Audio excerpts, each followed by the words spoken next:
service. I will fight the insurance companies to get the settlement that you deserve.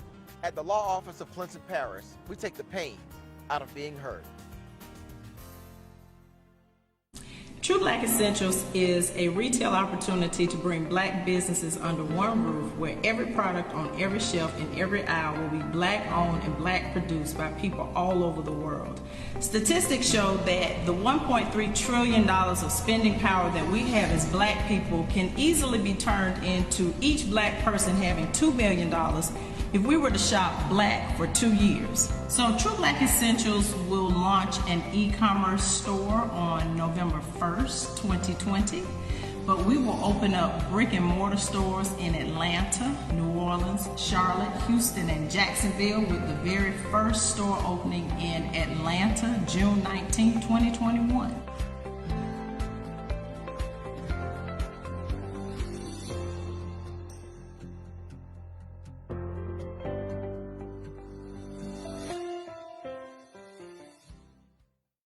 It's never too early to plant the seed, to share the tradition, and instill a sense of pride in your HBCU with your little ones. HBCU Pride and Joy Children's Boutique helps you share your school spirit with a wide selection of adorable kids apparel and accessories officially licensed from your favorite HBCU. Visit hbcupridejoy.com and follow us on all social media at HBCU Pride Joy on Facebook and Twitter. Are you hungry for authentic Caribbean food? Like jerk chicken, oxtail, red snapper, shrimp, tofu, and rasta pasta? Well, find your way over to Mango's Caribbean Restaurant, 180 Auburn Avenue, right next to Royal Peacock in downtown Atlanta. Them belly full, but we hungry. Mango's Caribbean Restaurant, open daily from 11 a.m. to 10 p.m. And on Friday and Saturday, we're open till 4 a.m. Come to Mango's and put some spice in your life. Oh, we've got a good thing going. Mango's Caribbean Restaurant, 180 Auburn Avenue, right next to Royal Peacock in downtown Atlanta. For more info or directions, call 404-698-3992 or log on to mangoscaribbeanrestaurant.com. For instant coupons, text MANGOS to 313131. Tell your mama hungry, papa hungry, brother hungry. Mango's Caribbean Restaurant, authentic Caribbean cuisines. Open up the door, tell your mama hungry. Since 2002, Empowerment Resources, Inc., a nonprofit organization, has empowered more than 1,500 youth and adults in Duval and surrounding counties through its programs Journey into Womanhood, Girls Mentoring, Life Skills for Teens, and Parenting Education Coaching. To get involved with programs, volunteer, or donate, visit www.empowermentresourcesinc.org. Follow us on social media, facebook.com/empowerment.resources and instagram.com/empowermentJAX. Now, you can't live in Texas and not have a good red meat blend. Texas Cowboy Dust is designed for steak and other red meats. It's out to be my most popular spice blend, made with onions, peppers, ground mushrooms, pink salt, and other spices. Texas Cowboy Dust also goes great with chicken, pork, vegetables, and adds a restaurant quality sheen to gravies and sauces.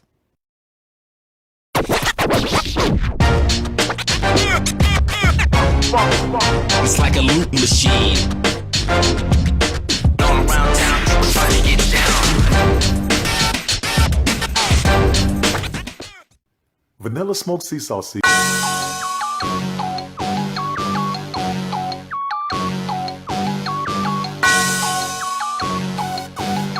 Yeah. I love my HBCU. And boy, I love it, love it. I love it, love it. I love my HBCU. And man, I hope my team they won. Yeah. I hope my team they won.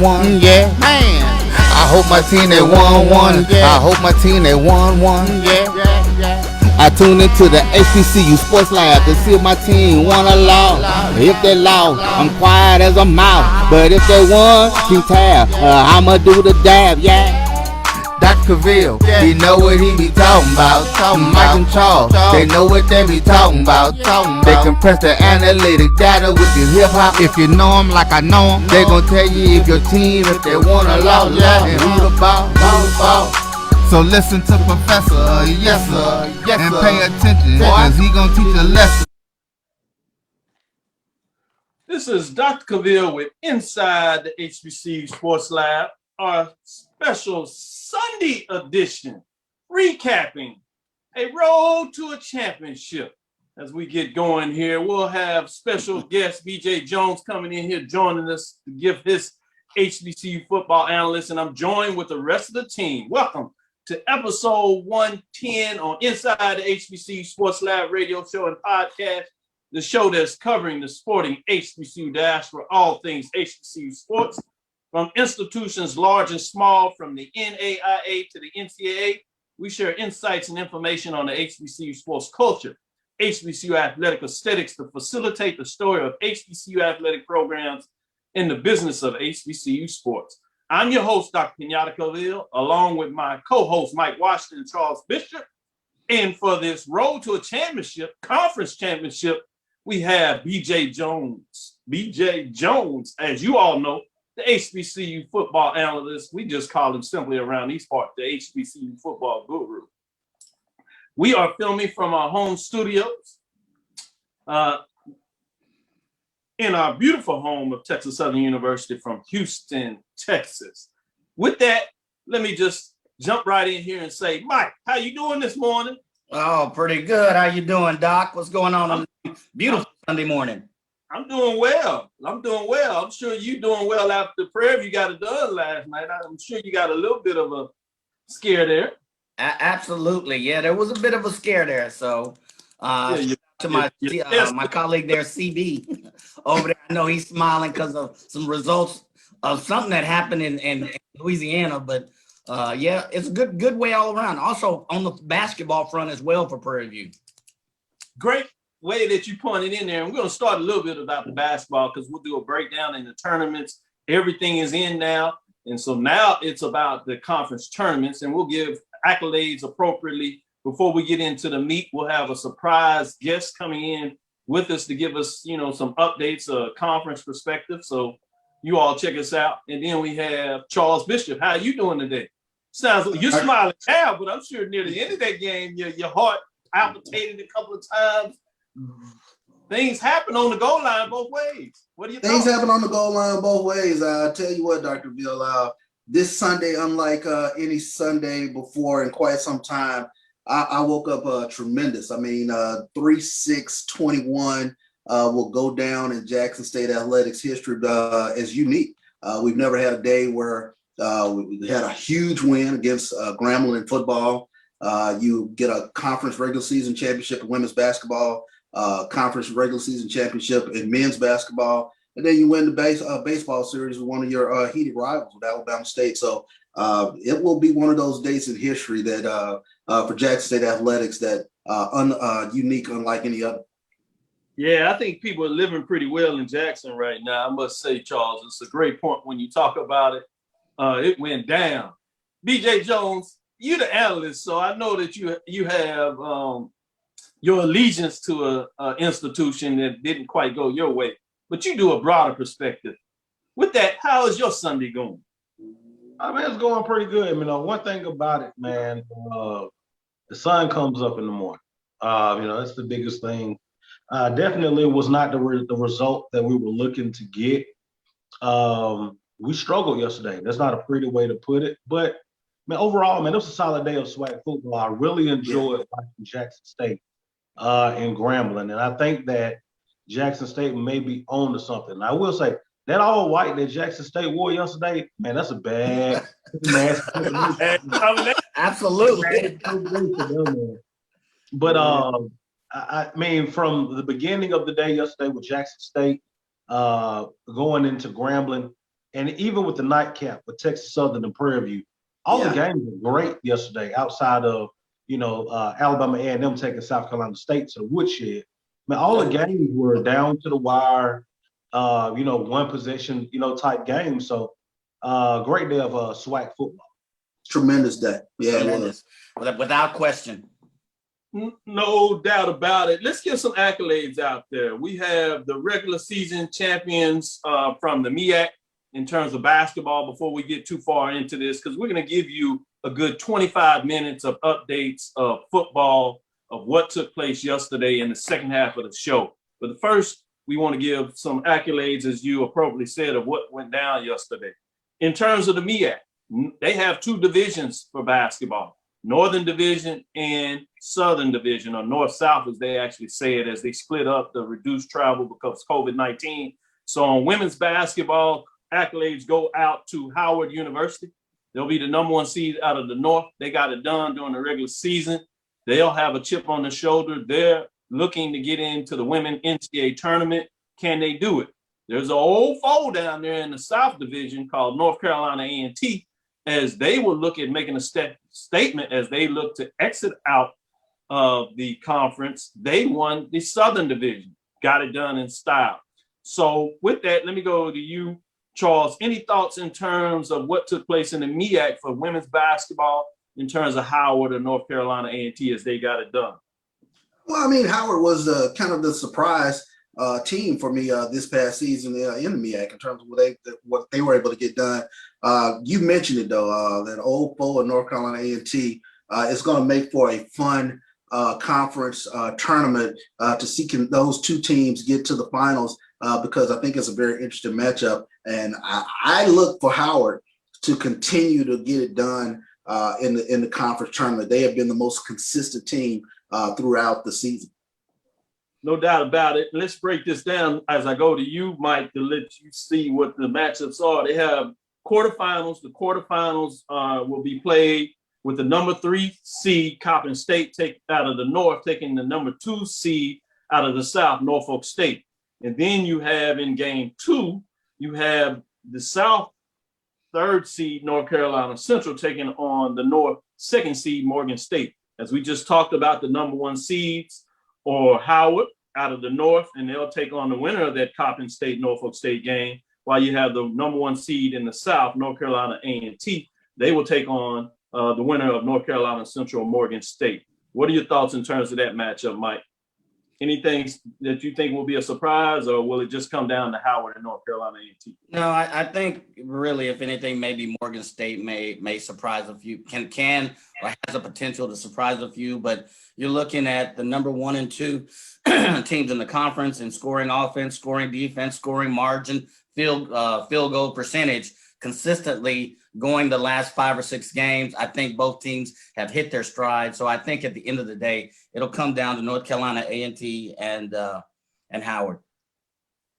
Well, BJ Jones, I know you're specialist football, but you're a talented man. You can get in here if you want to say anything about basketball.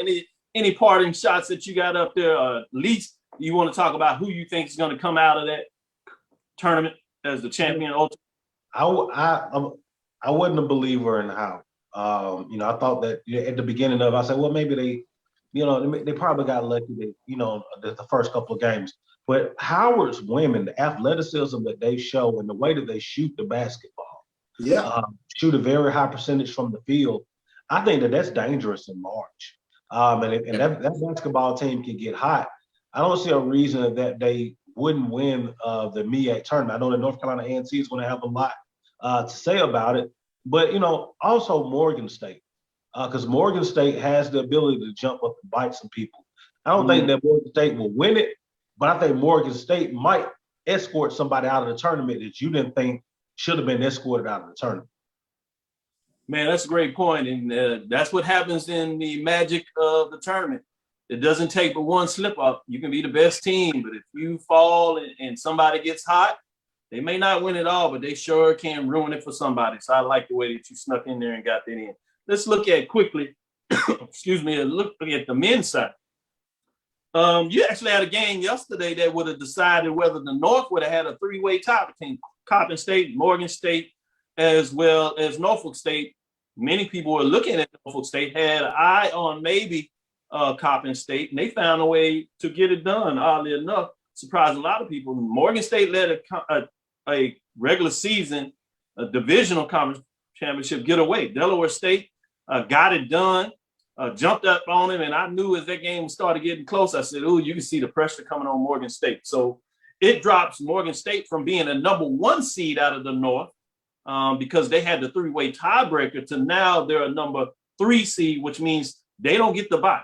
They play in the quarterfinals game, and they will face the South team, #2 team, FAMU, which quietly for a lot of people is a team that's pretty solid, that you need to be cognizant on. Is kind of what B.J. Jones said about the Morgan State in regards to what that looks like. Then you have the South, North Carolina Central, which is always a team that you got to be aware of Coach Mouton in terms of he just finds a way to get magic in the tournament. They hadn't played well, but it's a team that certainly could send you home as well. And they played the number 2 team, Norfolk State, that slid to another 2 seed in a lot of ways, which means the number 1 seed out of the South is North Carolina A&T. We keep saying what they keep getting it done, and it seems like every sport. And then number 1 seed, surprising a lot of folks, is Coppin State. They earned the bye. Charles, you want to jump in here and say a little bit of something about this? Well, yeah, I mean, Coppin State, they were the surprise this year. And the Tark brothers, they were able to get it done all season. Anthony Tark, player of the year in the MEAC, also defensive player of the year in the MEAC. His brother, Ninda Tark, rookie of the year in the MEAC. Coppin State is a team that's built, I believe, for the conference tournament. Tark is a monster in terms of on the defensive end, in terms of his rebound and block shot ability. But then he comes back and does it on the offensive end in terms of being able to score and get those second chance points. So Coppin State, I think, is going to be a real tough team for North Carolina A&T to try to knock out of the MEAC tournament. Mike, what are your thoughts in terms of the men's side of the MEAC basketball tournament? Yeah, I agree. Coppin State's going to be tough. I didn't have a lot of confidence in North Carolina A&T, but one thing I will point out to you is that Coppin State has several losses to Morgan State. So if they meet up, somewhere in the tournament, that could be very interesting. North Carolina A&T, they did somewhat finish kind of shaky. So I don't know. I think that one's up for grab. I think anybody could escort anybody home. North Carolina A&T finished on like a 3-game winning streak, but they did have a 1 loss to FAM, but beat them 2 out of 3. So I still look for Coppin State to edge, but look for that Coppin State, Morgan State. If they end up facing each other, that'll be interesting. No doubt about it. B.J. Jones, I'm going to go to you. And since you did it last time, who's the team to watch in terms of upset? They could send somebody home. North Carolina Central. Lavelle Moten in March, just something about him. But I will tell you, man, what Warren Dixon has done up at Coppin State, you look at where that basketball team is now, compared to where they were 2 years ago or even a year ago. What he's done this year, to me, that's the MEAC Coach of the Year over there with what he's done with that basketball team. Yeah, I know they gave it to FAMU, but I think you make a good point that a huge argument can be made that DeJuan Dixon should have got a Coach of the Year, or at least got a piece of it in terms of what he got down. Let's shift over to the SWAC. Give some love over to the SWAC. On the women's side, Jackson State, man, a classic matchup for a championship. You couldn't ask for any more. That literally went down to the wire. Boy, if they face up, which you think they will in terms of the tournament championship, it could be very interesting between Jackson State, Alabama State. I think the edge goes to Jackson State in terms of them having it at home. They were able to get it done. Last second foul shots, big shots to get done, to cut down the nets. And Jackson State, back-to-back regular season championships, seeking the tournament championship. Boy, Jackson State is rolling. But kudos to Alabama State. They surprised Jackson State early, and they stood with it. They slipped up against Southern, which at least cost them essentially a share of the championship, and would have been, in terms of point differential, would have been the number 1 seed in the tournament.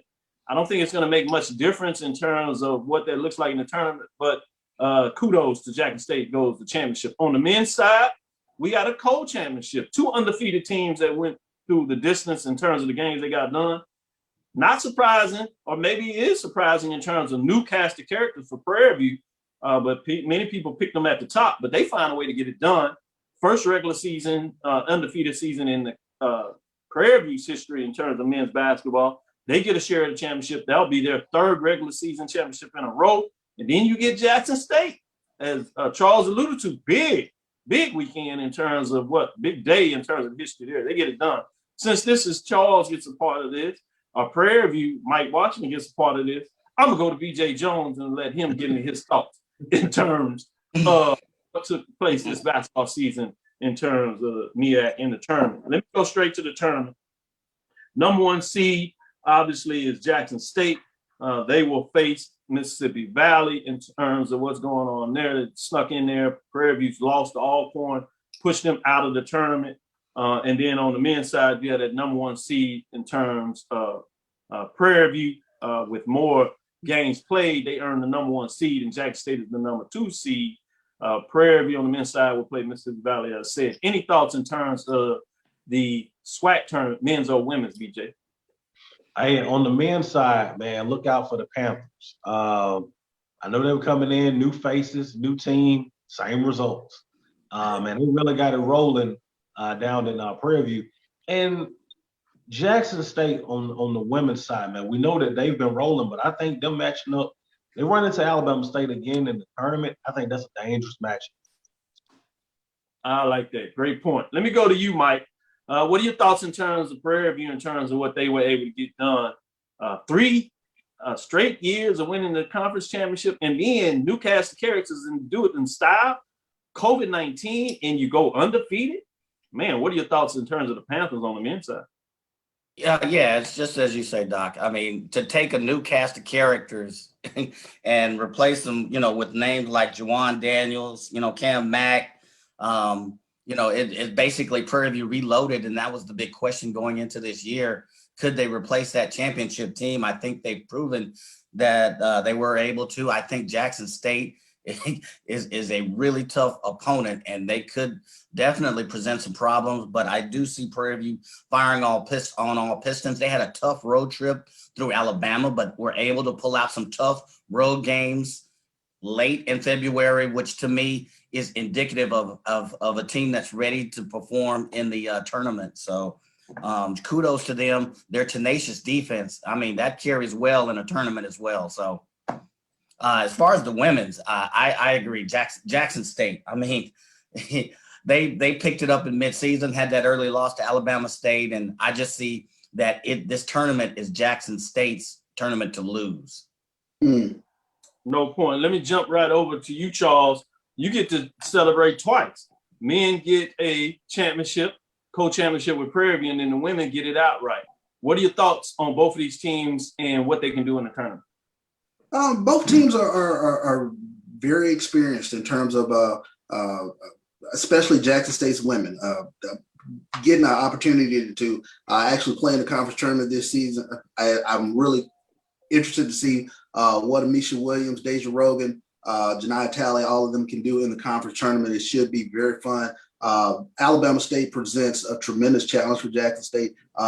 They both are built exactly alike. They have great timely shooting from the perimeter. They rebound to no end. That's where they really beat you up as far as rebounding. But a scary team, I think, for everybody to watch in the women's tournament is Southern. Southern, when they put it all together, they present as much of a challenge as any team to Jackson State or Alabama State. So keep an eye out for Southern. On the men's side, very interesting in terms of looking at Jackson State and the Prairie View. Although they haven't faced each other this season, they mirror each other in terms of what they're able to do, especially on the defensive end of the court.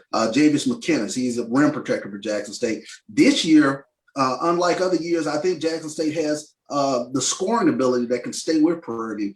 You mentioned Cam Mack and Juwan Daniels, but Jackson State kind of counters that with Tristan Jarrett. And Tristan Jarrett is somebody who can generate his own shot.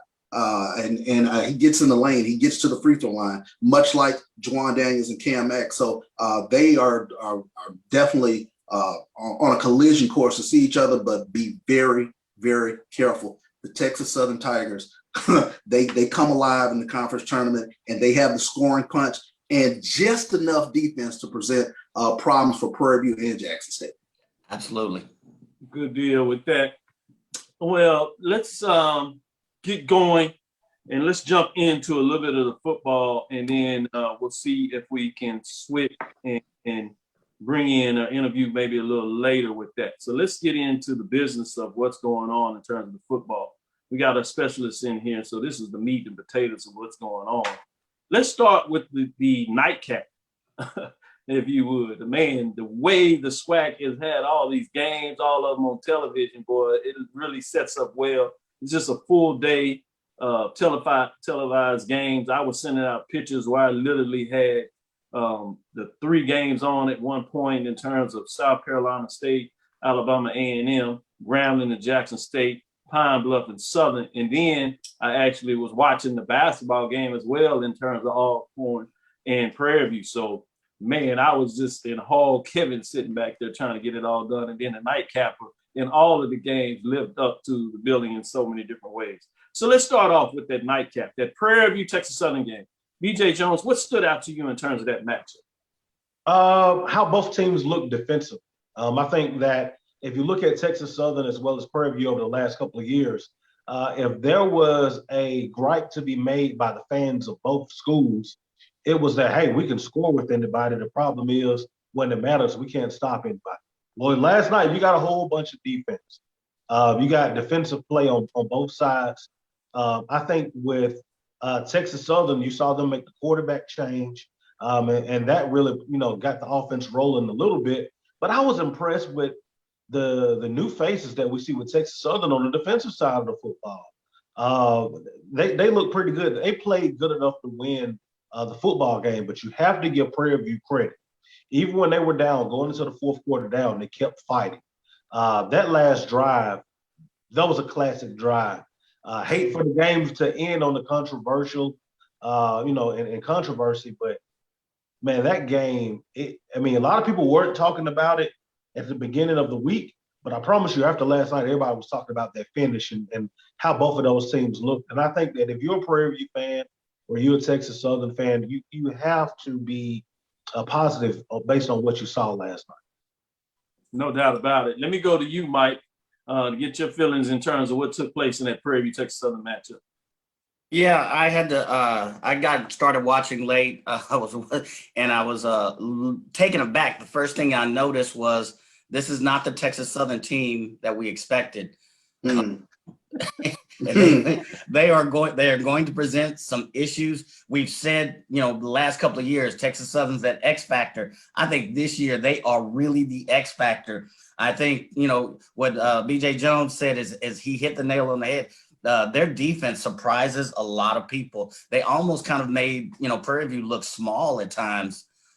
Prairie View played well. I think you have a really good connection with Conley to Washington. That duo of quarterback to receiver started to blossom late in the third quarter. I too didn't like the way the game ended on a controversy. It was a really good game. You had some receivers on Prairie View side actually dropping passes, which you scratch your head, and that's something that they're going to have to work on going into their next matchup. But I would say look out for Texas Southern. They are going to sneak up on some people this year. No doubt about it. I thought what was unique in that matchup, and I want to get your thoughts on this, Charles, in terms of the game, is the backup quarterbacks, how they came in and really played well in that. Transfer from Alcorn State, Thaddeus Clayton, 88% completion percentage, I should say. 2 touchdowns, 132 yards coming off the bench was really big time. And then none other than Stark started out 10-21, but you talk about his backup, Conley, coming in there and playing really big time that last drive. It was close. The fact on it, 4th and 18, that he even got it in position that it was close, that he made the referee on the sideline had to make a tough call. And frankly, what happened is as they were coming to it, had to move back and couldn't quite see the spot, and you couldn't change it based on what was the spots on the field. So I want to get your thoughts on that, Charles, in terms of what's going on. Yeah, I think that's one of the storylines of the game in terms of the backup quarterbacks. Thaddeus Payton gives Texas Southern a different dynamic from the quarterback position, tremendous steady play from the quarterback position last night from Texas Southern. What surprised me with that game, when you talk about Prairie View, you talk about 9 defensive starters coming back, 4 all SWAC team members on defense, but Texas Southern ran for 266 yards in that game. That jumped out for me. You're talking about Ladarius Owens. He had 150 yards in that game. So Texas Southern offensively, if not for kind of shooting themselves in the foot, they really moved the ball up and down the field. Thaddeus Payton, I think, should be their quarterback of the future. So they were really able to get it done. Defensively, Julian Marcantel for Texas Southern, flying around all over the place. But Prairie View's defense got it done when they needed to get it done. And Texas Southern has to find a way on 4th and 12 to get off the field. That's the bottom line. Yeah, no doubt about it. But BJ Jones, did you see what Charles just did? You know, he didn't got to coach prime. Now he ready to coach. He gonna tell the coach starting quarterback. Yeah, he just gonna speak. He gonna speak it into existence. These coaches on the couch, they just get all excited. Like, this is what Michael talking first game. Wow. Yeah, you done started a grassroots Start That Is movement already. Without further ado, I do not want to keep Dr. Charles McClelland waiting.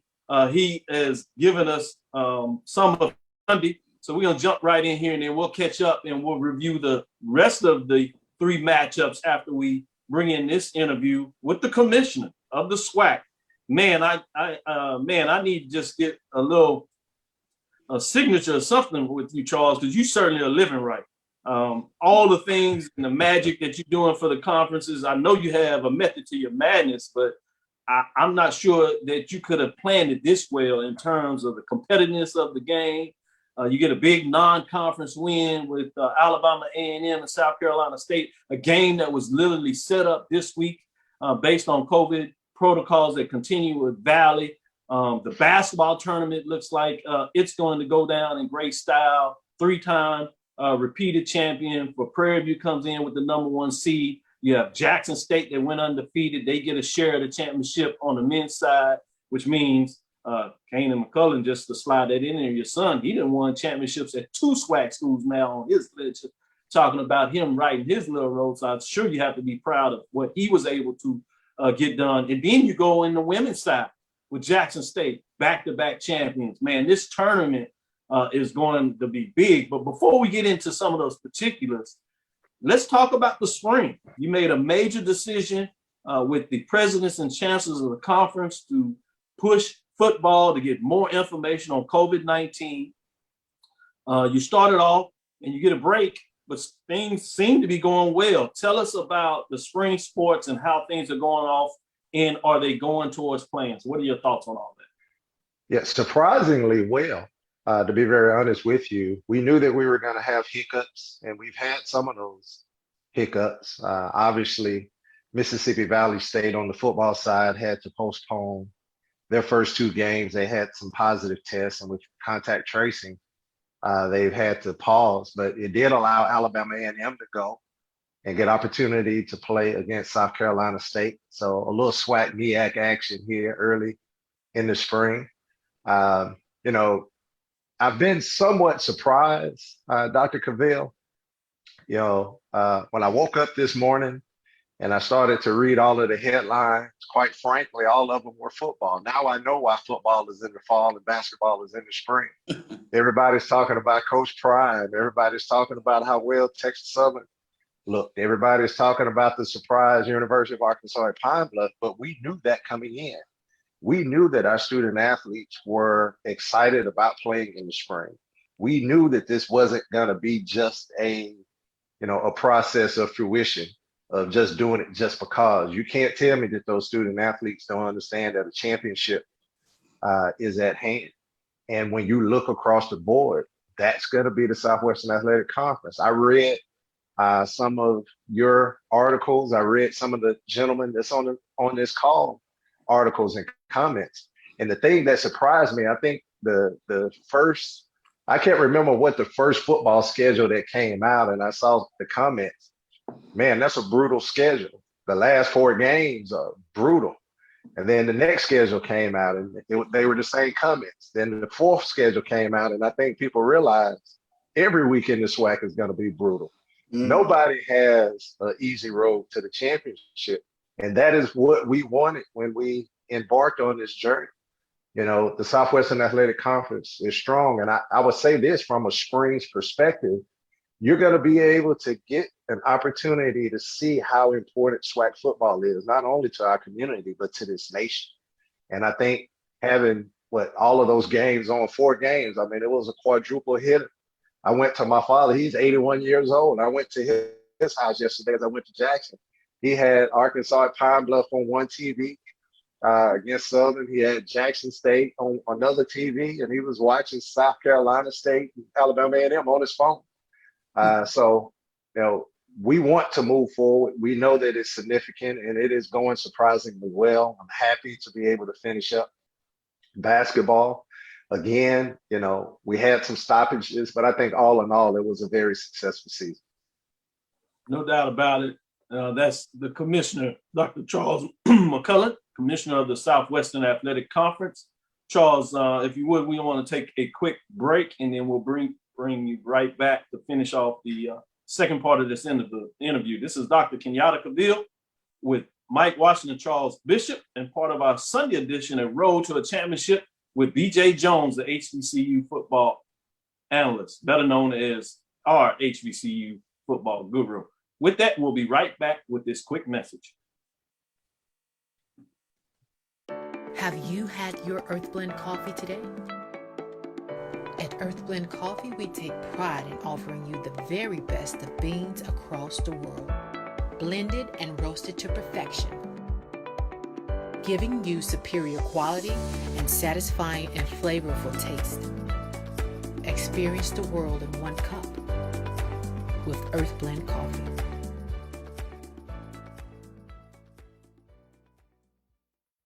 It was a monumental game for A&M and Tampa. It was a monumental game. Somebody had to lose, and thank God it was them this time. We knew it was going to be a battle. Look at Jake Ave's record.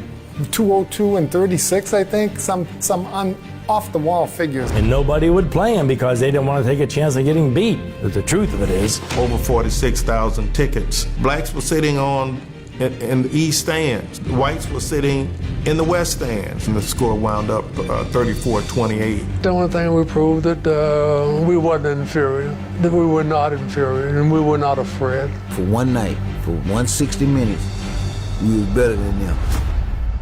Talking about, they compress the analytic data with the hip hop. If you know them like I know them, they gon' tell you if your team, if they want to loud, and who the ball.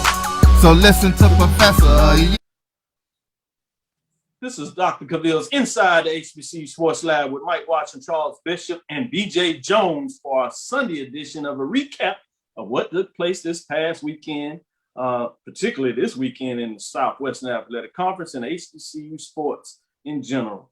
We are interviewing Dr. Charles McClelland, the commissioner of the Southwestern Athletic Conference, better known as the SWAC, just completing 100 years of history going into 101, and things just seem to keep getting better. With that, you were just giving us an update of how well things were going and talking about the magic of those football schedules. I think you took it right off the tape when everybody was saying the first schedule will come out. Man, that's a brutal last 4 or 5 games. So this 2 or 3 game stretch, next schedule come out. Oh, that's unfair. That just looks crazy. Next schedule, people's like, all right, I just give up all these. Right. And that's what SWAC is going to be each and every week. And that's what we've advertised. I go into a different thought process. I've seen and heard, hey, SWAC, we need to get better outside of SWAC. We need to go play some other FCS schools. And I am in total 100% agreement with that statement. But I have a but, and it's a big but. We are isolated. We have the Celebration Bowl. We have our own SWAC championship. So while it is extremely important to be competitive outside of the SWAC, what we are trying to do is to create our own brand and build our brand. And the way that we build our brand is by creating a strong Southwestern Athletic Conference. That definitely means getting out of conference wins, but it means more about being competitive in conference. And what you saw this past weekend is ultimately where we're trying to go. Great football, I don't care who plays. Great football, great opportunities for us to showcase our student athletes and the ability for us to continue to build our brand. The fan base is there, the excitement is there, the energy is there. And what we're trying to do is create that synergy within our conference when July 1 rolls around with our 12-member institutions, that each and every week, everybody's going to say the same thing. I got 6 or 7 games that I need to watch Don't call me wife. I'm in the basement. I'm in my room. I got Dr. Kenyatta Cavil sent me a picture. He had like 8 screens up watching stuff yesterday. So more to come. More to come. That's what we want for SWAC football. Awesome. Man, that's a great point. Let me let you jump right up here and ask some follow-up questions, and then I'm going to go to Mike and DJ Jones to ask one as well. Sure. Well, I actually wanted to follow up on what you were talking about, Dr. McClelland, in regards to if you're a fan of this conference, how exciting is it where there's so much parity? We take a look at football yesterday, and the visiting teams, with the exception of Prairie View and Texas Southern, got wins on the road. You have a small, division, if you will, between the men's basketball. Prairie View and Jackson State co-champions. Alabama State and Jackson State on the women's side of the ball. But from a fan perspective, how exciting is this to watch this conference and watch it grow right now? I think it's exciting, Charles, but I think the most exciting part about this was that there were people that thought we could not navigate through this pandemic. There were people that was out there that said, you need to shut this thing down. And I think now people can see why we did not shut it down. Obviously, health and safety was the #1 priority. We backed ours up. We realized that we were not in the best position to be able to keep our student athletes safe. So what do? We let other people figure it out. And then we started to join them in the spring. And you can't tell me by the enthusiasm, the level of energy that our student athletes are playing, and even our fan base, right? We got hit upside the head when we announced no visiting bands. And bands are a 100% part of our football culture. When I was at Prairie View, Prof. Edwards, he let me know, Charles, y'all hadn't won a football game in 7 years. They coming to see the Marching Storm. I got it, Prof. I know how big the bands are. If you don't have the bands, it's not the pageantry. But this is not the time to pack people into the stands. And I think people can start to see now why we've done that. Grambling, they got beat up by not having more tickets available, right? Southern got beat up by not having more tickets available. So when you start adding all of those things, that's SWAC football. It's exciting.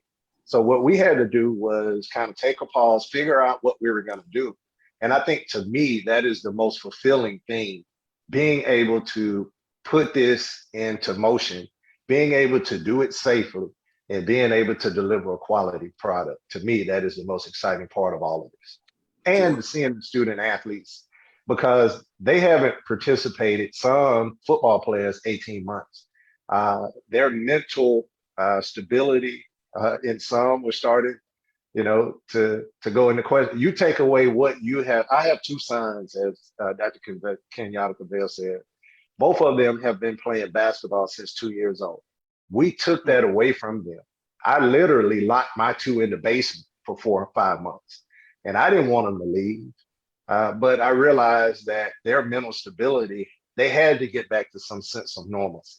So we developed protocols. And if you do contract the virus, we still think you're safer with us because we have doctors, we have medicine, we have food, we have all of the resources, and we're testing you 3 times a week.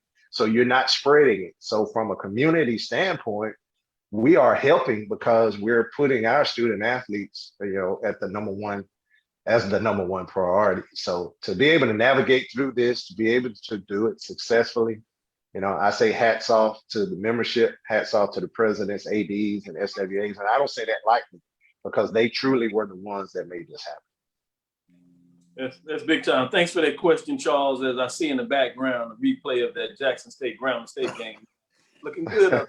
Good. He turned the TV on just as you were coming on, Doc, just at that station. So that was I want to make sure he stays focused and stay with us and not cheat and try to look back there a little bit. Wow. Let me let Mike ask the follow-up question to us.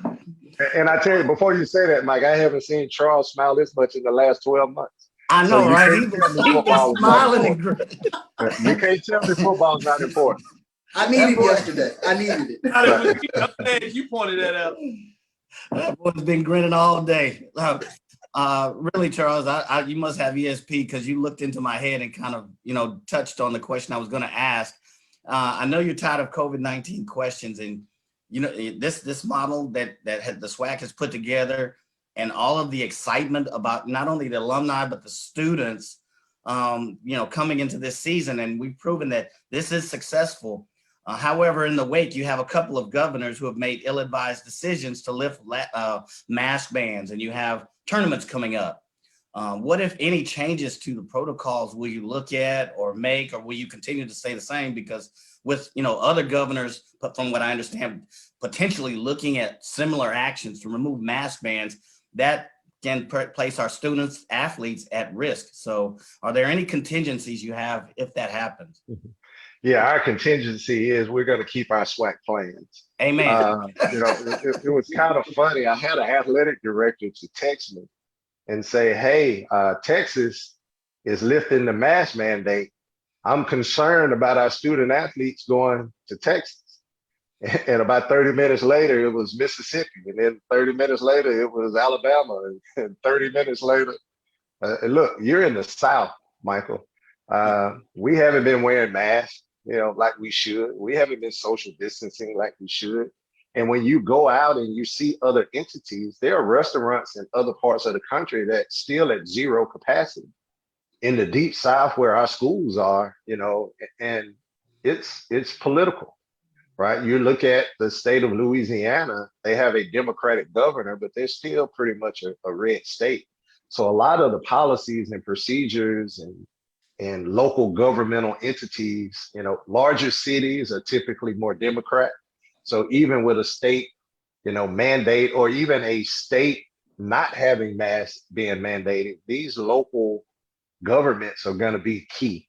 So as we look at championships, as we look at our member institutions, we're looking to those local governments, but at the same time, within SWAC sanctioned events, we're going to keep limited capacity. We're going to keep social distancing, and we're going to keep masking, because again, we've been able to we've been able to study, and the data has shown what keeps our student athletes safe and our fans safe. In the Southwestern Athletic Conference, we're going to continue to do that. And I go back again to this ban piece. Probably the biggest criticism that I took was from not allowing the bans to go. And I haven't said this publicly, but to all of the band people, we understand how critically important you are. But when you start to put band students on the bus, they now become tier one. You have to do them the same way you do your student athletes. So that means they have to test 3 times a week. They can't travel where they normally take 5 buses and 6 buses. They're now going to take 15 to 18 buses because social distancing. You can't put 4 people in the room. You can only put 2 in the room.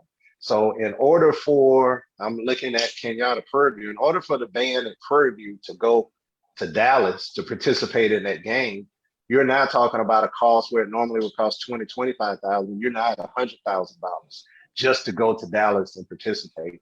So what we wanted to do, knowing that we had limited capacity, knowing that the bands are going to create tailgate opportunities and parade opportunities and people huddling around the bands, this is not the typical year. We want to get the football games in.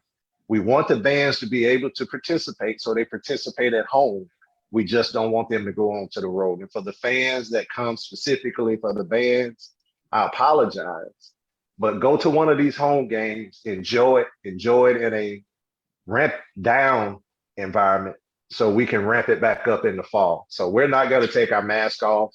We're not going to just throw in the towel on COVID. We're going to continue to do the things to ensure that we can get back to a fall full slate, because you look at our football now, man, just imagine when FAMU Bethune comes in. Just imagine the Orange Blossom Classic when Dion opens up with Willie Shotgun Simmons down in Miami, Florida.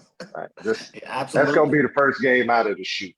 And then you look at the slate of games that are going to be played that weekend. You're going to have Texas Southern Prairie. You're going to have Alabama State Miami. I mean, you're going to be able to go on and on and on. Part of what we said was that we wanted to create our own type of bubble. So no longer do we have to go out and play these game guarantees. We bring our own teams in and make our own money. So you're going to start seeing that from a scheduling standpoint. So when we talk about creating our own net worth, you're going to see us continue doing some of these similar type things in the future. Yeah, I'm just reminding you that I want to make sure that I get the chance. Let me know where I need to be so I can catch these. Did y'all see that new SWAC jet there? Did y'all see that new SWAC jet? Yeah. I need to Just shaking my head. Yeah, you saw that jet, right? With the SWAC jet in the background talking about, yeah. That's gonna be nice. That's gonna be nice when I land in Miami. I think I'm gonna put them on notice as I come to Miami. Yeah. With that, let BJ Jones get in here with a follow-up question. Yes, sir. Dr. McClelland, I first want to say, as a former student athlete in the SWAC, man, it has been a blessing to have you as our commissioner. And thank you. First, I admire the job that you're doing and the passion that you have for our student athletes and our institutions. It makes a huge difference. So we definitely appreciate you. I know you said, with FAMU Bethune-Cookman coming in, we've called this next season of SWAC football probably the most anticipated season that we've seen in a long time. And we were supposed to be, celebrating 100 years of the conference. And we'll take the hit right now to make sure that in the fall we're full go. But have you thought about the anticipation, the media attention and everything that will be going into the upcoming football season in the fall, not only with FAMU and Bethune-Cookman coming into the conference, but as well as Deion Sanders being at Jackson State and some other storylines. And not only with that, looking at how yesterday played out, where every contest that involves SWAC teams, SWAC on SWAC, was a competitive game, and seeing the balance of the conference kind of tighten up a little bit, where it's not just one or two outliers. Short answer to your question is yes. We're actually hiring an extra body in the conference office to be able to assist us from a media standpoint, and also to assist us in getting our information out. Part of what we're teaming up with, and we're doing this with the NFL, is to work with our member institutions to be able to help promote our student athletes so they can get on the radar of the NFL and get on the radar of NBA and get on the radar of MLB. So because we now have a bigger stage, we want to make sure that we capitalize on that bigger stage. So we're going to bring in an extra body. We have a very good relationship with the NFL, and we're developing our relationship with the NBA. So from a media's perspective, it's already increased tenfold. My understanding that the game against Grambling and Jackson State was so heavily watched that ESPN is now considering moving up some of our games on linear television because of, and that's when you know that you're significantly making an impact, when they call you and say, hey, matter of fact, I was watching the Jackson State game on my phone as I was driving to Jackson against Grambling, and my phone got interrupted. It popped up and said too many people were on it. I had to cut it off and re-put it on. So wow, we understand where we're headed, and that's Deion, but it's also created energy on the other side because you had to watch the Southern versus Arkansas Pine Bluff game to try to figure out, where jockeying is going to be. And you start talking as well about media, but also, spring football and the focus that the media has had on our spring football. We are the premier FCS football conference. I mean, you can't tell me anything different. And we have to capitalize. We will capitalize. And again, I have to be careful what I say because, again, Dr. Kenyatta Cavil put out on national headlines, Charles McClelland demands more coverage on ESPN. I said I almost demanded, so I got to be careful. He dropped the almost and put me demanded. I didn't demand anything. I wouldn't beat my hand on the counter. But what I did say was, we know who we are. Give us that, opportunity. And again, some people like 3, some people want linear. We are pushing for linear, but you have to crawl before you walk. And I've also heard this debate about, linear versus what SWAC does. Quite a few of those SWAC games that you're watching. So for example, the Grambling Jackson State game was produced by ESPN. The Southern Arkansas Pine Bluff game was produced by SWAC. The Texas Southern Prairie game was produced by SWAC. The NBA TV game that you saw, Jackson State and Grambling, that was produced by SWAC. So what we're trying to do is put resources into our media package to where we can get a quality game and go out and shop them on these other networks. So we're past the SWAC Digital Network. You know, I've seen on some of the websites that it says SWAC Digital Network, SWAC Digital Network. SWAC Digital Network is one entity, and we're going to utilize that entity, but we're talking about tens of millions of dollars. Our goal is bigger than putting the games on the internet. Our goal is to be able to get a linear package. But how do you get a linear package? You have to prove that you have the wherewithal to do it. So we're in phase 2 of about phase 10. But if we do this thing right, you're talking tens of millions of dollars, and that money goes back to our member institutions. So we have a strategic plan. We're working that plan, and the more notoriety that we can get, the better we're going to be in the future. I hope I answered your question. Yeah. No doubt about it. And so many things that you're talking about are based on that supply and demand. And so while you take tough situations, you create and make sure that you do the best out of it. And there's a supply and demand that's being created about what's taking place here. So masterful in terms of just your overall leadership, understanding brand value, marketing, things that we teach in our sport management program, and you've had a chance to teach in that. And now we're moving forward with a sports education doctoral concentration, the first of its kind across the country for HBCU. And so we're going to be leaning on you a little more. I know your time is very busy, but we're going to need to see if we can get you to lecture in some of those classes, especially now that we understand that you don't have to be physically in a classroom to do these things. We got Zoom.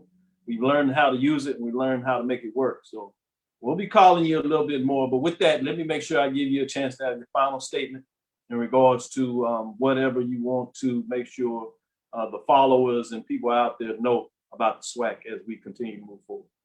Again, just wanted to thank everybody for continuing to support the Southwestern Athletic Conference. We think we're moving forward. Every decision we make is not going to be the right decision, but give us opportunity to admit to our mistakes, try to correct those mistakes and move forward.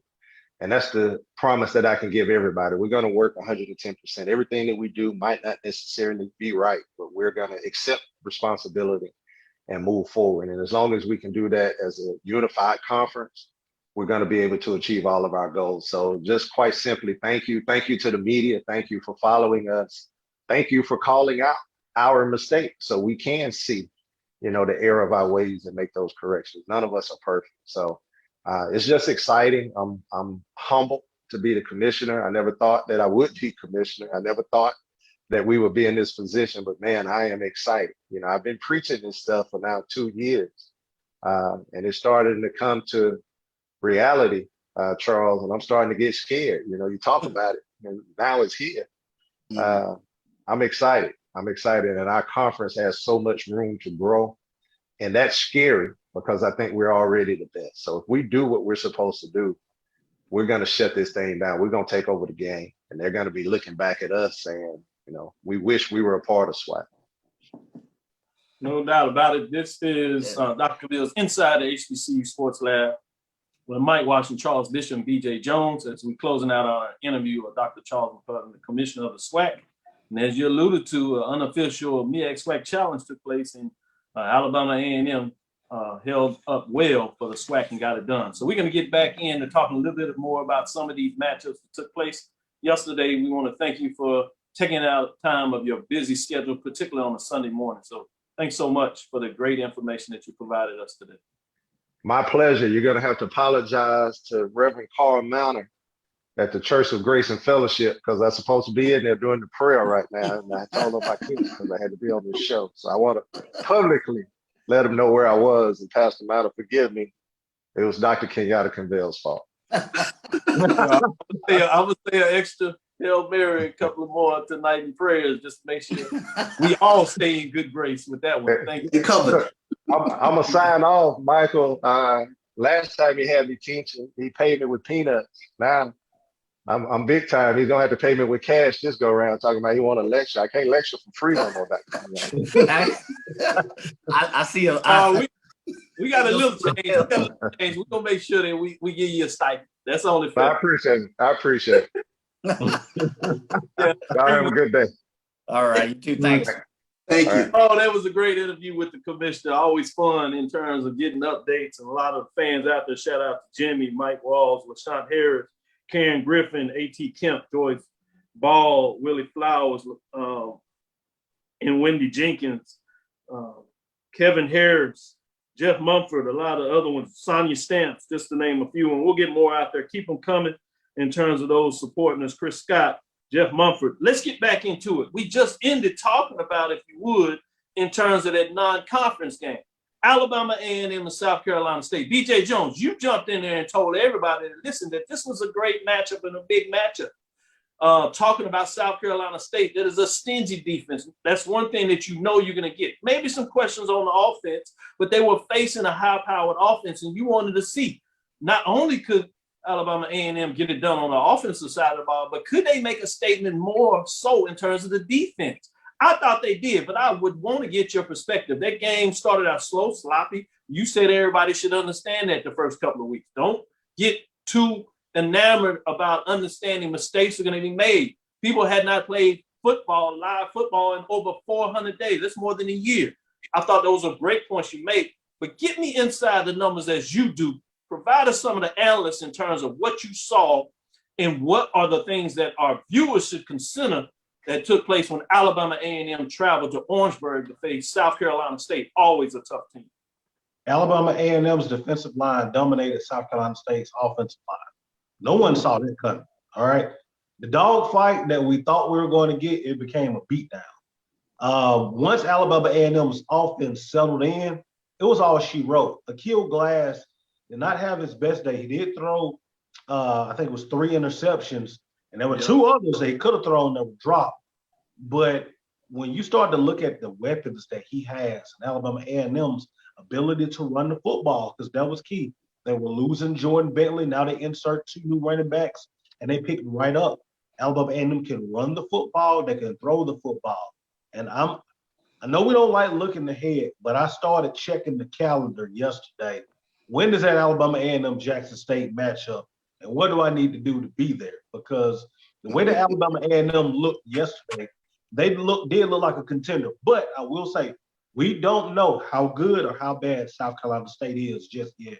And I don't know if we're going to find that out this spring. But Alabama A&M started the spring out as about as hot as you can start it off. Great point. Total yards, 433. As you said, Akil Glass did throw 3 interceptions, but he put up some numbers, passing 272 yards, 15 of 33, getting it done in so many different ways. Holding South Carolina State to 297 yards. They loved the rush. They did get 165, but they handled their own in terms of that. And Alabama A&M was able to equal that in a lot of ways with the 161 rushing yards. I saw you shaking your head, so I wanted to get your perspective of what you saw in terms of this Alabama A&M South Carolina State SWAC MEAC matchup. Well, I mean, I think that's the question with regards to Alabama A&M. Can they stop anybody? We know that they have one of the most explosive offenses in the Southwestern Athletic Conference in Akil Glass and 2,000-yard receivers, an NFL caliber tight end. There was questions about the running game, but that seemed to be answered in this game as well. But could Alabama A&M make stops? Could they show some dominance, if you will, in the trenches? And BJ, I think you touched on it. I mean, they were able to do that. The question becomes going forward, can they replicate what they did against South Carolina State within the SWAC? Because we know, in the Southwestern Athletic Conference, they toss the ball around a little bit. We're kind of the conference is known for its offense, if you will. So can Alabama A&M replicate that week in, week out? But I mean, first game, they definitely answered the bell in terms of a total team package. Defensively, kudos to Alabama A&M. Yep, I want to get in there, Mike, and see what your breakdown when you start looking at it. Penalties, Alabama A&M was 6 for 81. South Carolina State was 6 for 65, so it wasn't too bad there. But you saw Alabama A&M got it going in so many different ways. They were just 3 of 10 on third down efficiency, but they held South Carolina State to 2 of 12 on their third down efficiency. So, including 1 of 2 on fourth down. Mike, what was your thoughts in terms of that Alabama A&M South Carolina State matchup, man? I was impressed about Alabama A&M. I know it's early, and as BJ Jones said, we got a couple of more things to look at, but just from the eye framework, what were your thoughts in terms of that game? Yeah, you've heard the term, they are who we thought they were. I will say they are who we thought they weren't. I thought this game would be much closer. I was one who picked South Carolina State to edge it out. They have a history of a tough, aggressive defense, and this was just all Alabama A&M, all Bulldogs.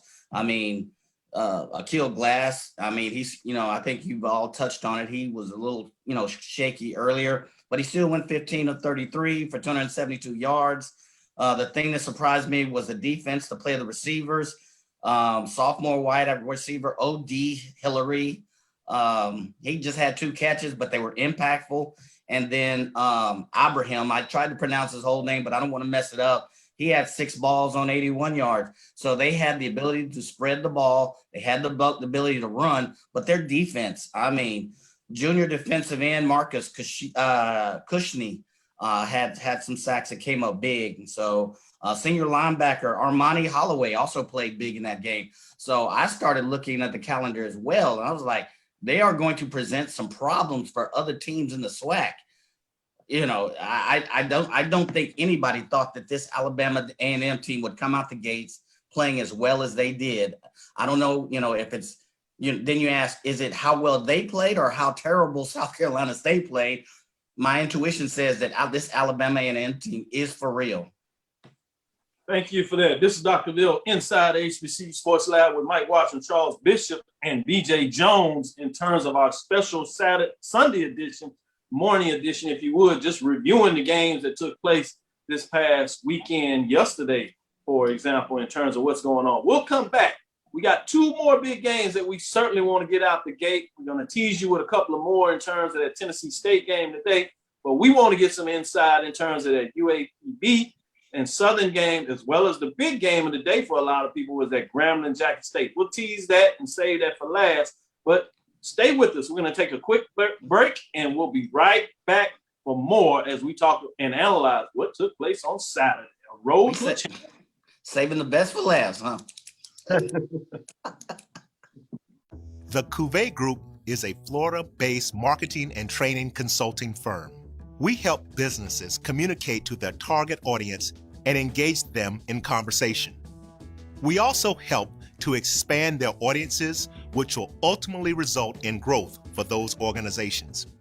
In addition to being a certified constant contact specialist, my colleagues and I are also certified in John Maxwell Leadership Principles. We use these proven principles to conduct workshops, training, and private coaching sessions for individuals and companies looking to take things to the next level.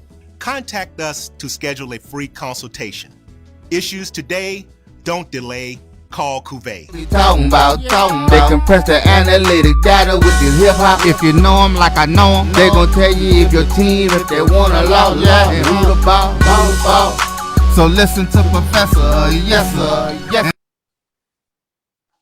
This is Dr. Bill with Inside the HBCU Sports Lab, episode 110. That's that Sunday morning special edition. Look for more of these to come as we're going to break down throughout this spring these matchups and what takes place on Friday, Saturday, and Sunday in some cases throughout this spring semester in terms of football as we push for a road to a championship. With that, we left you and said we were going to break down that UAPB Southern matchup. So I'm going to go straight to the specialists on this, and then I'm going to fan out and let Mike and Charles tell me what their thoughts. But let's get into this matchup in terms of Arkansas, Pine Bluff, and Southern. A lot of people thought maybe Pine Bluff could keep this interesting, but they found a way to get it done, which surprised most folks in terms of what took place, especially early on, how they got it done. It ended up being close, with Southern finding a way to put themselves in a position where they actually could get the victory. But at a point there, it was, a multi-scored game until Southern made a late run, changing the quarterbacks and things of that nature. But some things that stood out in terms of total yards for both teams. Pine Bluff put up 411 yards. Southern had 426. Passing was pretty even, slight edge to Southern, 223 for Pine Bluff, 292 for Southern. Rushing wise, you had Pine Bluff be able to get 188 yards on the ground, while Southern was able to do 134. Those are some numbers, and as I ask the questions, I'll point out some more. But let's go to our HBCU football analyst. As we said, the guru, BJ Jones. Break it down to us. What did you see in this matchup? What stood out? Southern's inability to stop Arkansas Pine Bluff from moving the football. That was through the air and on the ground. The quarterback was able to run it. The running backs were able to run it.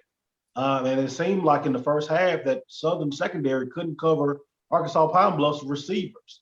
That was problematic. Also, the uncharacteristic penalties from Southern, especially dealing with the personal foul penalties, the false start penalties. That's uncharacteristic of a Dawson Odom's football team. So you saw that on yesterday. And then you saw Arkansas Pine Bluff, a team that came in that football game with confidence. They came in confident. They came in believing that they were going to win that football game. And Southern sleptwalked through the entire first half. So when you come into a game like that and the other team's fired up, you got to be ready to go. The biggest thing, this is the problem for Southern with me. The offensive line gets no push, cannot run the ball effectively. We talk about averaging below 4 yards a carry. Southern was at 3.9 yesterday. Not being able to crack that 4 yards per carry average, that hurts you. And now you're one-dimensional. You have to throw the football. Saw some things that I liked from Lampley, the quarterback that came in. He did, he was able to stretch out the defense, but he made some horrible decisions, especially that pass to end the ball game. He didn't need to throw that pass. So where does Southern go from the quarterback perspective? Can you fix that interior of that defensive line from being pushed around and people just running the ball down your throat? Secondary has to get better. The offensive line has to get a lot better for Southern for the season to go the way that the Jaguar faithful wanted to go. Great points made. And when you get in there, I want to get Charles' perspective of what took place in that matchup. Bouncing back off what BJ Jones said, how you get these type of matchups.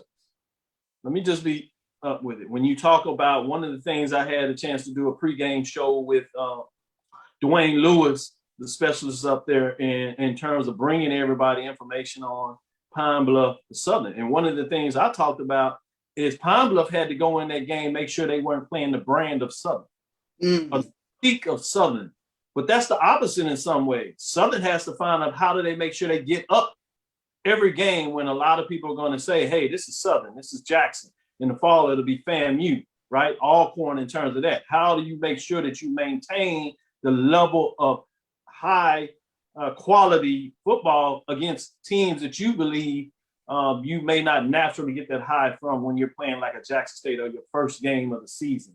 What are your thoughts in terms of those matchups and how that affects teams of the brand such as Southern, Jackson State for that matter, or Grambling even, in terms of those matchups? What are your thoughts on that perspective of how it tied into this game? I mean, I think that's a great point, Dr. Bill, because I think there are teams that play a brand and things start happening that you wouldn't expect to happen. Pine Bluff had a punt block, that they're up 33-14, and then all of a sudden, the mystique of Southern catches up almost to them. BJ, I think you touched on it. I was a little bit surprised with regards to the lack of physicality from the offensive line, because that's one of the things that you typically expect from Dawson Odom teams. They beat you up front. And when you have backs, physical backs like Jared Sims and Devon Ben being able to gash you, and then Ladarius Skelton doing what he does from the quarterback position, I was surprised that UAPB was able to hold up from that standpoint. So kudos to UAPB in that regards. But I think you touch on something that's very interesting, that when you play certain teams, a Southern or a Grambling, you're playing ghosts, so to speak, at times, because just balls bounce in their favor. We used to see that with Jackson State back in the day. They're trying to get that sort of mystique back, where they felt like they were 14 points when they got up 14 points when they got off the bus. They're going to have to work to get back to that. Jackson State became that team that started playing ghosts. So, that's some of the things that you kind of look at around the conference. But, kudos to UAPB for going to Baton Rouge yesterday and getting that victory. I think, like you, BJ, there were certain uncharacteristic things that I saw, personal fouls, pre-snap penalties. You never see that sort of stuff from Southern. So, they're going to have to go back and kind of correct those sorts of things. But, I can't say enough about what UAPB was able to do yesterday. That was a huge victory, and I don't think anybody saw that coming other than the UAPB faithful. Yeah, no doubt about it. And some of those may have been a little surprised if they're honest with themselves. Obviously, they were looking at least to get it done, but to actually do it was big. Quote of the day, playing ghost. I love it, man. That's something to consider moving forward. And I think to a large part, we talked about this a little earlier, at 4th and 18, Texas Southern in a lot of ways is playing that ghost against Prairie View. It used to be Prairie View that played that ghost against Texas Southern. I think in that matchup at home, when it came down to it, Texas Southern at the end, once Prairie View got the roll and it came close, they started playing that ghost instead of playing the team in front of you. And it's just hard. You actually got to get over it, and you got to make the plays before you stop. And you got to do it consistently to really believe in it. Yeah, I mean, for those fans that are old enough to remember the Philadelphia 76ers back in the early 80s, whenever they played the Boston Celtics, it was always a ball bouncing against them, things of that nature. And they were always fighting ghosts in the Boston Garden. That's sometimes that dynamic that you see when teams play these brand name teams, these Jackson States or Southerns, Gramblings, Alcorn now. All the balls sort of bounce in their direction, and you got to fight through all that to get the wins. So that's why that's such a huge win for UAPB yesterday. I would say another big key, and you may not want to forget, is that during the offseason, Southern lost Mckinnis, who was the offensive coordinator. He was one of the best offensive line coaches in the conference. All right, that was his staple. All right, the nickel, that offensive line. If you look at that offensive line, these last two games, and you look at them under Mckinnis, they look completely different. That offensive line was physical. They delivered the fight to you. These last two games for Southern, that offensive line has been taking on the fight, and they haven't been bringing it to anyone else. We'll see if that continues, or is that a common theme for the rest of the season for the Jags? Man, great point. That's why we call him the HBCU football guru.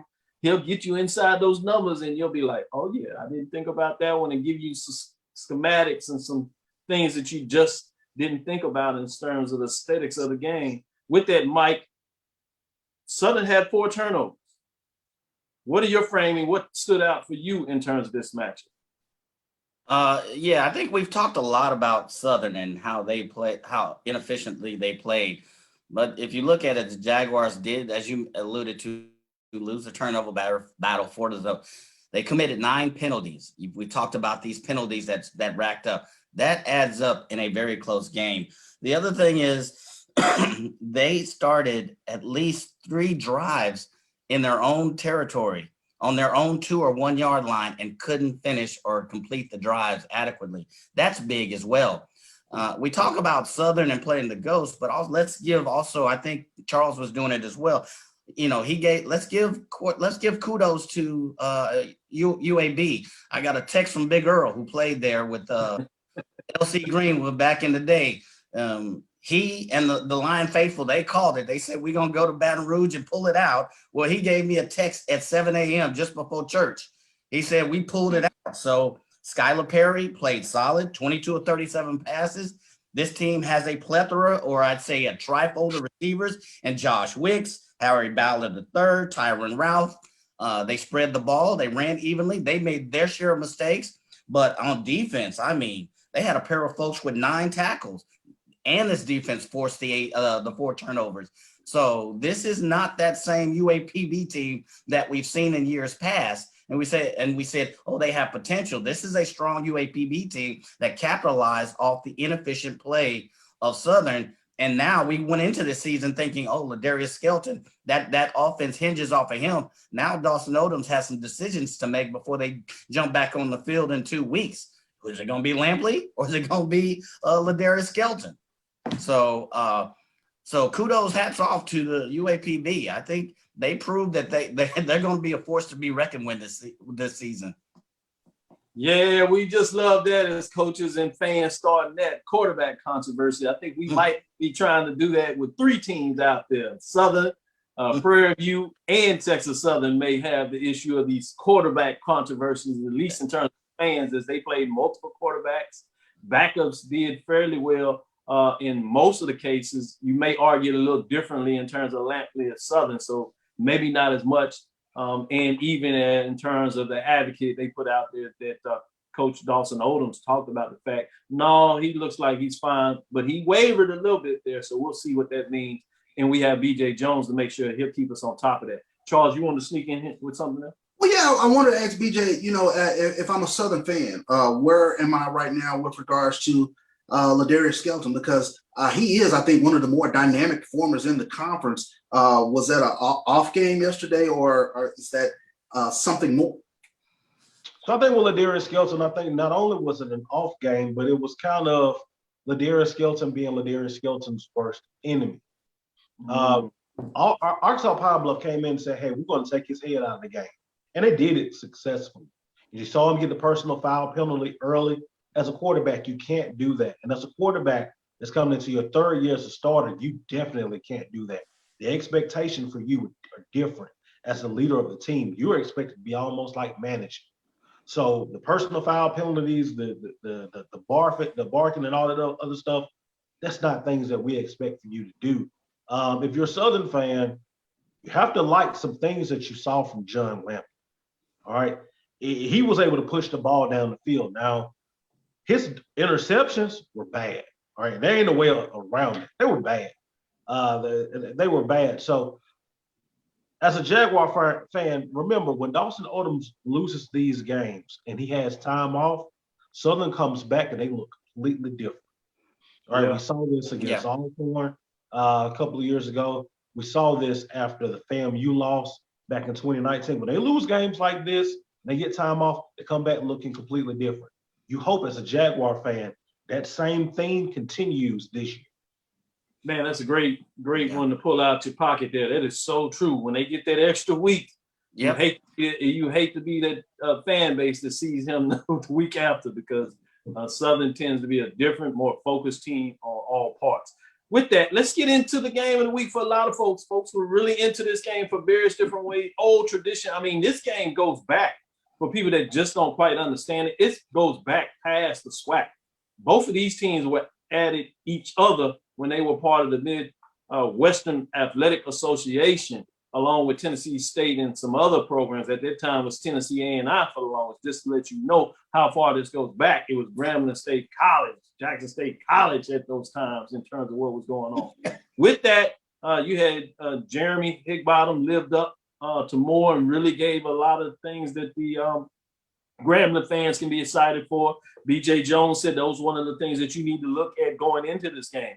Then Tyson Alexander stood up because people were questioning what he could have done. I thought he played a heck of a game. A rushing touchdown, rushed for 184 yards on 17 attempts, 10.8 per carry, just to kind of let you know what Tyler Alexander did. When you're talking about Jeremy Higbottom, he had 16 carries, 81 yards in terms of what he was able to do rushing in so many different ways. But he was big time. But he passed for 237 yards and a touchdown, completing 68.6% on his passes. He looked really good in this matchup. I'm going to go to Mike Washington in terms of what his first thought was in terms of this matchup. Go in any direction you want to go, Mike. What were your thoughts on this game? So I guess did it live up to Jackson State, stepping into the SWAC, the Jackson State stepping up into the SWAC hype? You wondered, okay, they did well against Edward Waters, and here was a tight game. Some demons were exercised. I don't believe Grambling has lost on their home field since 2015, and I believe it's so that was a big demon right there. And unfortunately, if you look at the Grambling chatter, that's all. How do we let this happen on our home court or our home field? So, and then you look at how many years it's been since Jackson State has beat Grambling, and especially it happening in Grambling. So I think it lived up to that. I think it went back. I think the Grambling defense, the Jackson State defense stood out to me. They stepped up when they had to. I think you had some very good play at the quarterback position. I guess the question I have is the headline I saw this morning, and I know this is a high level question, is Jackson State makes debut, put SWAC on alert. And I guess I want to ask maybe BJ Jones and CB, what the Jackson State faithful is saying about that. Did it really put the SWAC on notice? Yeah, let's go to BJ Jones. Give me your thoughts on that, and then break down the game in terms of what you saw. Yes, the SWAC is on notice. All right, just tell us how you really think. Absolutely. Jackson State went into Grambling and won. I don't care how it was done. They went into Grambling and won, and they haven't done that in a long time. Matter of fact, the last time that was done, half of your roster was in middle school and elementary school. All right, it's been that long. Okay, so I think that you see Jackson State playing with the confidence that you haven't seen in a while. When Grambling got down and when they took the lead back, since Rick Comedy, at that point, that's when Jackson State goes away. That's when they lose all their confidence. That's when they get the mistakes. But they were able to hold it together and hold on. And even when Grambling had the ball, driving the ball down the field to take the lead to possibly win the game, those kids still believed. So that puts the SWAC on notice that it's not going to be talented Jackson State that's going to find a way to give you the game. It's talented Jackson State, and now you're going to have to find a way to beat them. I agree. Statistics to me don't tell the game with this one. I normally look at stats at how they performed in this game. And to me, that's the higher takeaway is that they went in with confidence. I think they also put the SWAC on notice, but I'd like to defer to the experts and Charles Bishop and BJ Jones to see what their thoughts are. But statistics don't tell this game. Well, man, you just busted my bubble. I was going to give a little more statistics, but let me just throw. I don't have paper. I'll throw it out. iPads cost a little too much, so I won't throw it. But I'm gonna go straight to Charles and say, "Well, give me your thoughts, bro." You know what? This is a game over the past few years Jackson State would have lost. Period. Point blank. What Coach Prime Dion has infused within this team. That was the biggest thing that I took away from yesterday, was that somehow, some way, they were still able to get it done. It is tough going into the hole to go get a W. Period, point blank. Jackson State broke a 16-game home winning streak yesterday. BJ touched on it. I think we've seen when teams start, coming back against Jackson State or grab the lead, that team would have just wilted. That didn't happen yesterday. That I believe isn't just a moniker anymore, and that's why the SWAC should be on notice, because that team really does believe that they're going to make plays. And like BJ said, you're going to have to make plays to beat them now. One of the things that we touched on in the pregame show that we do with the Tiger Talk podcast, with the Tiger Talk Live, is we talked about how important it was going to be for Jackson State's offensive line to sort of assert themselves. And everybody kind of talked about that versus Edward Waters. They didn't get any push. They didn't have only 4.4 yards per carry. But they really asserted themselves in this game. Tyson Alexander, 186 yards, broke off a couple of big runs, but they stayed with the run yesterday. That's one of the things that jumped out at me with regards to this game plan yesterday. I think in prior years, we've seen Jackson State sort of get away from a game plan. And that's one of the things that frustrates Jackson State fans so completely, in terms of you get something going and then you start doing something else. That didn't happen yesterday. And we've seen it now with Edward Waters. We've seen it with Grambling. They stuck with the running game, and they have some good running backs. Kimani Clark is a hard, tough-nosed running back who can run in between the tackles. Tyson Alexander is more of a speed guy, but he can run in between the tackles as well. Yesterday, we saw both of them get off yesterday. Tyson Alexander, 186 yards, Kimani Clark, 71 yards. the quarterback play. Huge. They're not asking Jalen Jones to push the ball downfield. He's playing an efficient game. 12 of 18 yesterday, 3 touchdowns. Dalen Baldwin, they have big receivers on the outside, and they're big, fast receivers on the outside. So they can get it done. They really do have a team that Jackson State fans can reach back into yesteryear, and it looks like a Jackson State football team. No doubt about it.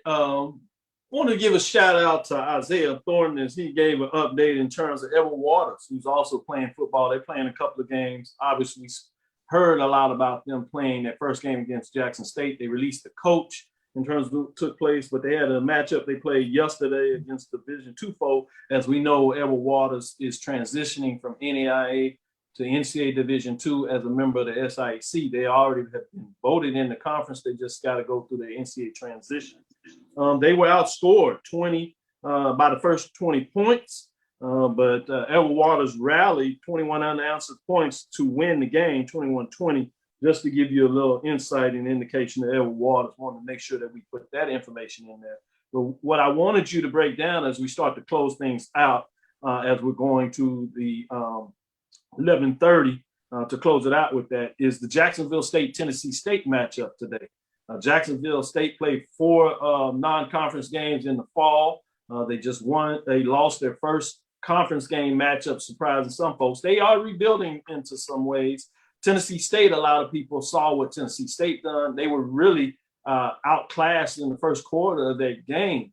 20 unanswered points, 20-0 in that first quarter. Rushing games, 3 touchdowns by the running back there, but they fought back.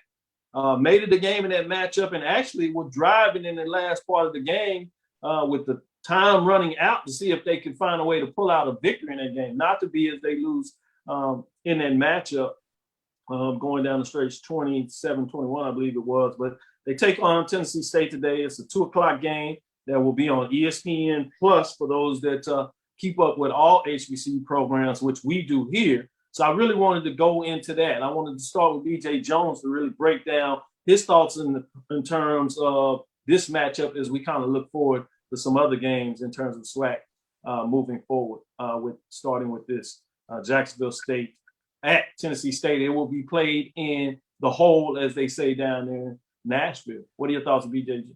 Hey, Jacksonville State, man, I like what they look like as a program. They played the games in the fall. They were able to go and they beat Florida International during the fall season. Remember, they played Florida State very close, had an opportunity to close out Florida State in the fall. Yep. And they picked it right back up. Got a big win against Tennessee Tech.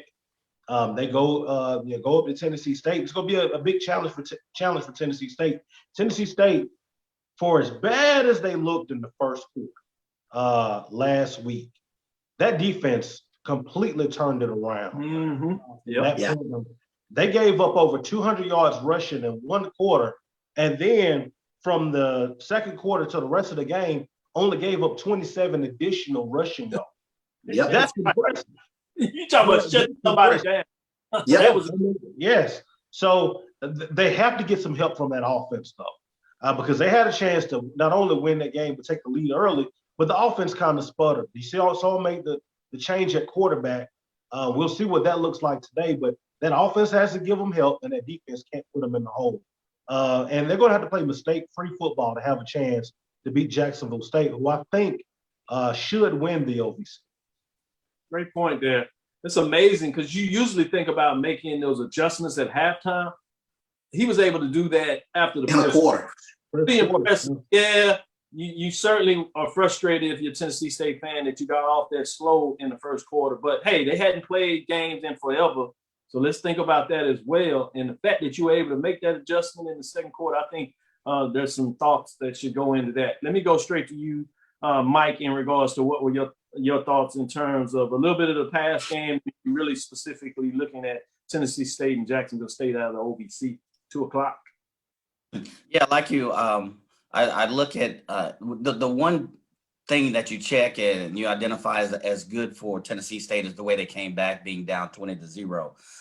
However, Jacksonville State has a slew of returning players. They have a solid running game. Let's not forget that even though Tennessee State came back against Austin PA, they were gouged on that front line by Brian Sneed for 220 plus yards. So that has to be, and if Jacksonville can run the game, or Jacksonville State can run the game, that has to be of concern for Tennessee State. And even in their first win, Jacksonville State, their possession was based off 5 takeaways. So they have a running game. There is some questions about their passing game, but I think if they don't make any mistakes, they should come out victorious against Tennessee State, and they should compete in the OVC because they have a solid running game, and a running game and a good defense travels well on the road. Charles Bishop, ESPN Plus, 2 o'clock for Jacksonville State at Tennessee State. Jacksonville minus 16 and a half, as they say. What's your thoughts in terms of this game? The question mark for Tennessee State for me is definitely on the defense. As mentioned, they turned it around completely after completely getting gashed in that first quarter there. But holding them to 27 yards going forward, that was huge. But we're talking about a defense, when we last saw them, they were one of the worst in the OVC. And we don't normally see that from Tennessee State. Secondly, protecting the football. When we last sort of saw Tennessee State, they were one of the worst in the OVC in terms of turnover margin. So, but taking care of both of those things, I think, solves a lot of problems. Who replaces or who steps into the shoes of what Chris Rowland was able to do for them offensively? I think that's huge for Tennessee State moving forward in terms of finding some offensive playmakers that can go against a tough Jacksonville State team, a team that's predicted to finish right behind Austin Peay in many circles of the OVC. So, and they have an NFL caliber type of quarterback with Zerrick Cooper. No doubt about it. With that, let's get into your closing thoughts, and you can chime into your thoughts of the matchup this weekend, Saturday. PV and Grambling is in Dallas, or I should say outside of Dallas now as it moved over. In terms of moving from the Cotton Bowl in terms of Arlington. But that's a big matchup now. Prairie View coming off a tough win over their rival Texas Southern. Grambling coming in off a tough loss to their rival Jackson State. So it'll be interesting in terms of that matchup. And then you have Valley trying to get it back into gear as they travel of a rescheduled game that will be on Sunday in terms of them traveling to Jackson, Mississippi to play Jackson State. The Saturday game is scheduled for 3 o'clock. And the Sunday game is scheduled for 1 o'clock. In terms of that, let me stick with you, Charles. What are your thoughts moving forward this week?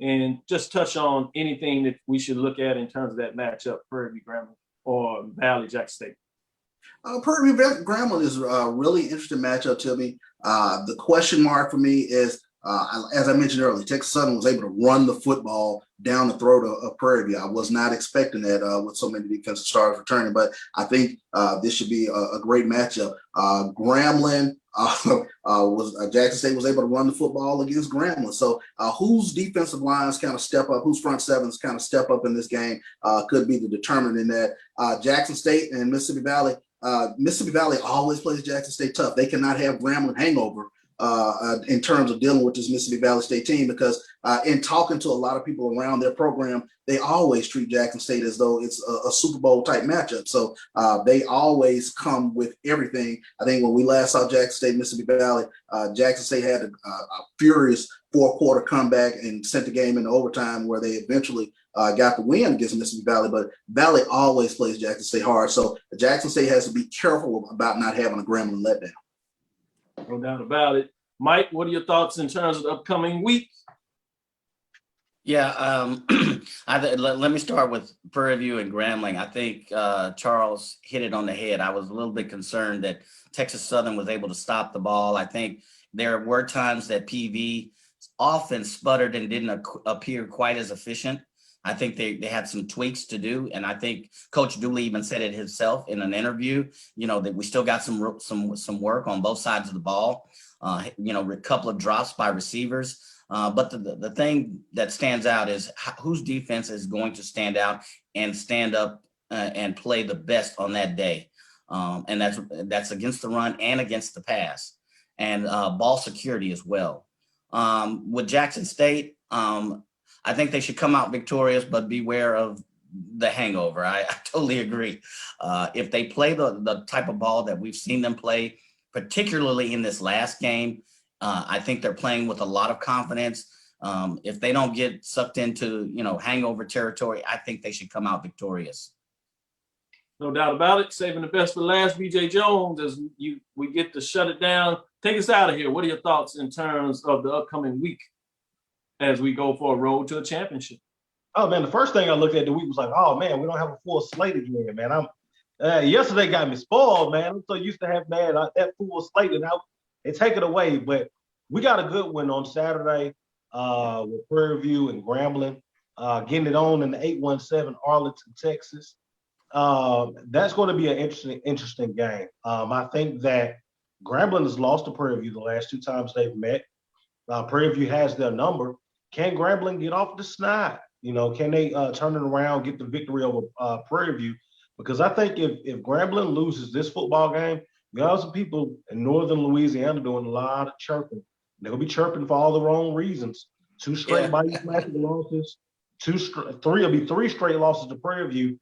No SWAC championship since 2017. We're going to have some people doing some chirping, but I'm looking forward to that game and kind of see does Grambling bounce back, and what does Prairie View look like? Can they stop the run? Can they stop Hickbottom and that crew? And then on Sunday, you got Jackson State and Mississippi Valley. That game is always close. Valley comes and they play their A game against Jackson State. But if you're Jackson State, this is what it means to be back. Now you have the target on your back. Now you have gone from, being the hunted, the hunter, now you're the hunted. And do you allow a hangover, a Grambling hangover, to keep Valley in the game longer than what they need to? So looking forward to both games next week, and this is a great time to be in the SWAC, man. Thank you for those closing poignant points. With that, thank you for listening to Inside the HBCU Sports Lab. Make sure you share our podcast with your friends and our colleagues. This is a Saturday special edition. I keep saying Saturday, a weekend, a Sunday special edition of Inside the HBCU Sports Lab. Again, make sure you share our podcast with your friends and colleagues. I am Dr. Kenyatta Cavil, the Dean of HBCU Sports, with Mike Washington, Charles Bishop, and BJ Jones, breaking down the weekend games in terms of a road to a championship. Boy, I tell you, it was fun. And we hope you enjoyed our special interview with the Commissioner of the SWAC, Dr. Charles McClelland.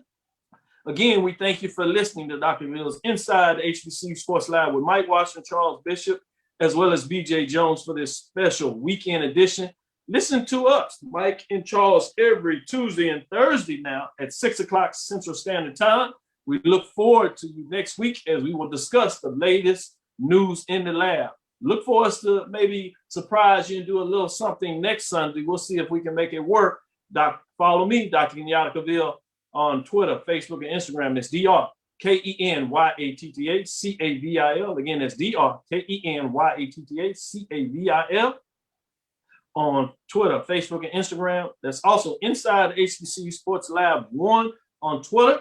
Make sure that you're subscribing to us on YouTube for Inside the HBCU Sports Lab. Check us out. Also, check out the 1400 Club with Charles McClelland, as well as the 1876 Sports and Culture Podcast. And check out BJ Jones, as he usually does his special edition on Sundays, but you can catch him out on HBCU Gameday, as he does a special analyst breaking up the games as we get into the weekend. So just follow him on Facebook, Twitter, and you'll get all your HBCU news as you need, particular HBCU football. Man, nobody breaks it down better than our very own HBCU football sports analyst. I just call him simply the guru. That's BJ Jones. With that, dream big. Continue to move forward. We will talk with you soon. Charles. Horse. Mike. Lecture. BJ Jones.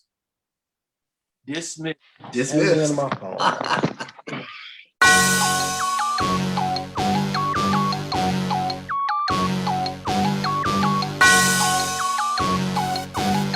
Yeah. I love my HBCU. And boy, I love it. I love it. I love my HBCU. And man, I hope my team they won. Yeah. I hope my team they won. Yeah. Man. I hope my team they won. I hope my team they won. Yeah. I tune into the HBCU Sports Lab to see if my team won or lost. If they lost, I'm quiet as a mouse. But if they won, keep tab. I'ma do the dab, yeah. Dr. Cavil, he know what he be talking about. Mike and Charles, they know what they be talking about. They compress the analytic data with this hip hop. If you know them like I know them, they gon' tell you if your team, if they won or lost, and who the ball. So listen to Professor, yes sir, and pay attention, cause he gon'